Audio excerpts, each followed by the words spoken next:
कि जिनको सजा होती है उसकी व्यापक चर्चा हो, ताकि ऐसा पाप करने वालों को भी डर पैदा हो कि फांसी पर लटकना पड़ता है।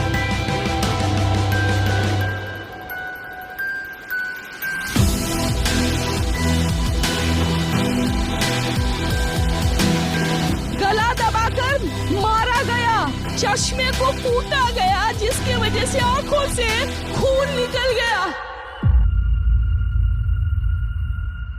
7 ऐसे लूपहोल्स मिले हैं जिससे ये क्लियर है संजय रॉय अकेला मुजरिम नहीं है, जैसा हमें बताने की कोशिश की जा रही है। इस क्राइम में और भी लोग शामिल हैं जिन्हें शायद बचाने की कोशिश की जा रही है। कुछ लोग ये कह रहे हैं कि हॉस्पिटल इस मुद्दे को दबाने की कोशिश कर रहा है क्योंकि केस के बस 5 दिन बाद क्राइम सीन से 20 मीटर दूर कंस्ट्रक्शन चालू करवा दिया गया है। The renovation work that began after the incident at an area just a few feet away from the seminar room where the doctor's body was found on Friday morning.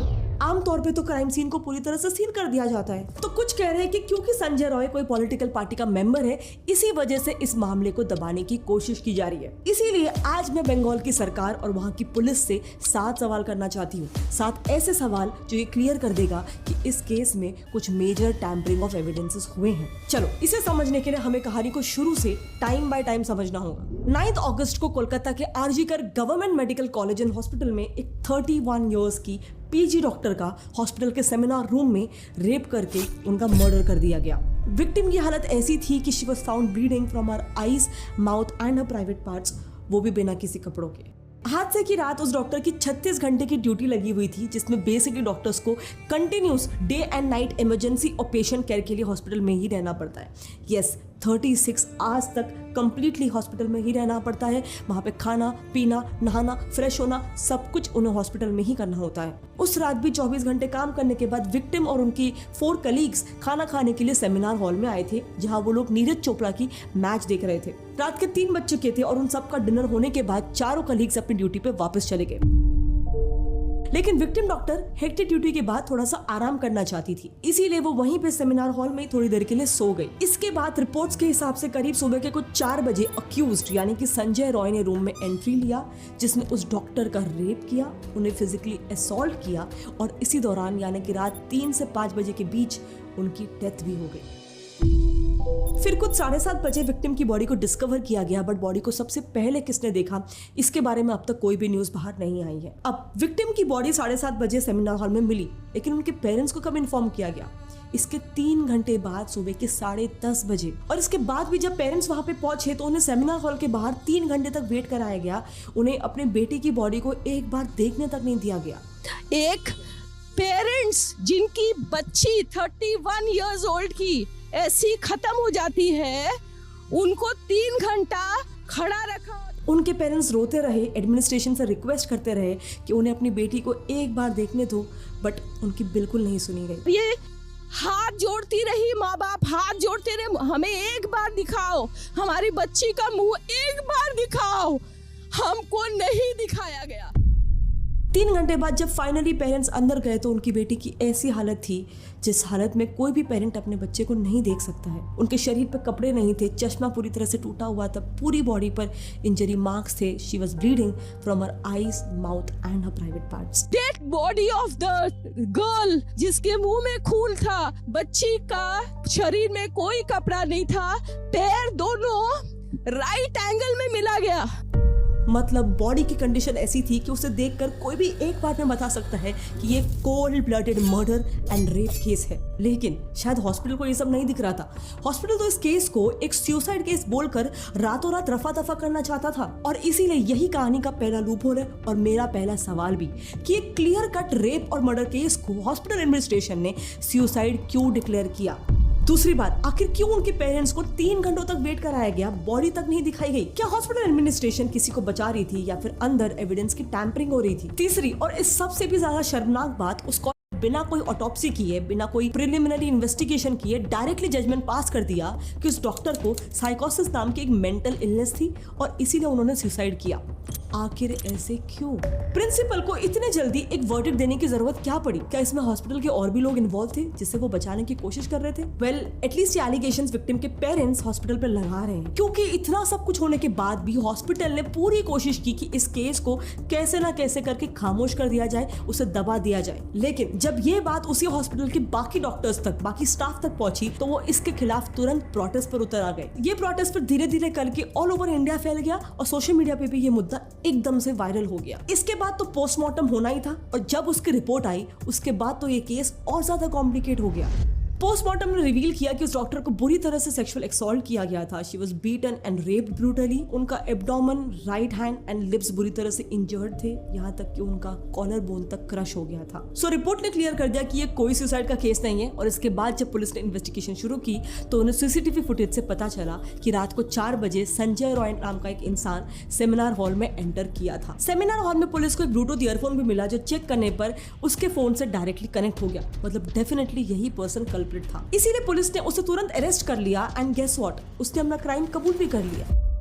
अब ये संजय रॉय आखिर है कौन? वेल, ये पर्सन किसी भी तरीके से हॉस्पिटल से कनेक्टेड था ही नहीं, ना ही वो कोई स्टाफ मेंबर था और ना ही वो कोई मेडिकल पर्सनल था। बेसिकली 2019 से संजय कोलकाता पुलिस के साथ वेलफेयर सेल में एक सिविक वॉलंटियर की तरह काम करता था। सिविक वॉलंटियर मतलब वो लोग होते हैं जो बेसिकली पुलिस को कुछ बेसिक काम में जैसे कि ट्रैफिक मैनेजमेंट वगैरह में हेल्प करते हैं। लेकिन इसके बावजूद रिपोर्ट के हिसाब से संजय अक्सर कोलकाता पुलिस का टी शर्ट पहन के घूमता था और उससे अपने बाइक में भी कोलकाता पुलिस का प्लेट लगाया हुआ था। सो मेरा चौथा सवाल है कि एक हॉस्पिटल में जहाँ किसी पेशेंट के रिलेटिव्स को भी बिना विजिटिंग आवर्स के एंट्री तक नहीं मिलती, वहां इस बंदे को रात के 4 बजे बिना कोई रोक टोक के एंट्री कैसे मिल जाती है? किसी भी गवर्नमेंट हॉस्पिटल में गार्ड्स तो होते ही होंगे, उन्होंने इस बंदे को क्यों नहीं रोका? पांचवी बात जो काफी ज्यादा फिशी है, इस पूरे इंसिडेंट की सीसीटीवी फुटेज रिलीज क्यों नहीं की जा रही है? नेक्स्ट क्वेश्चन, ट्विटर पर आरजी कर मेडिकल कॉलेज के स्टूडेंट्स वीडियोस पोस्ट कर रहे हैं जहां वो दिखा रहे हैं कि क्राइम सीन से सिर्फ 20 मीटर की दूरी पर रेनोवेशन चालू कर दिया गया है और पुलिस भी वहीं बैठी हुई है। आमतौर पर तो किसी भी क्राइम सीन को दूर दूर तक सील कर दिया जाता है, तो ये जानते हुए भी कि इतना बड़ा क्राइम हुआ है वहां पर कंस्ट्रक्शन चालू करने की परमिशन किसने दी? क्या ये डेलिबरेटली किया जा रहा है to destroy all the evidences?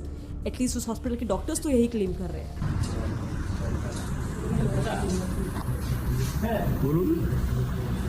बोलून सुनছি। एक और बात, संजय रॉय का ये कोई पहला क्राइम नहीं है। इस इंसिडेंट के कुछ हफ्तों पहले ही ऑलरेडी उसके अगेंस्ट एक फीमेल डॉक्टर के साथ मिसबिहेव करने की कंप्लेंट रजिस्टर हो चुकी है, लेकिन इस पर पुलिस ने क्या किया?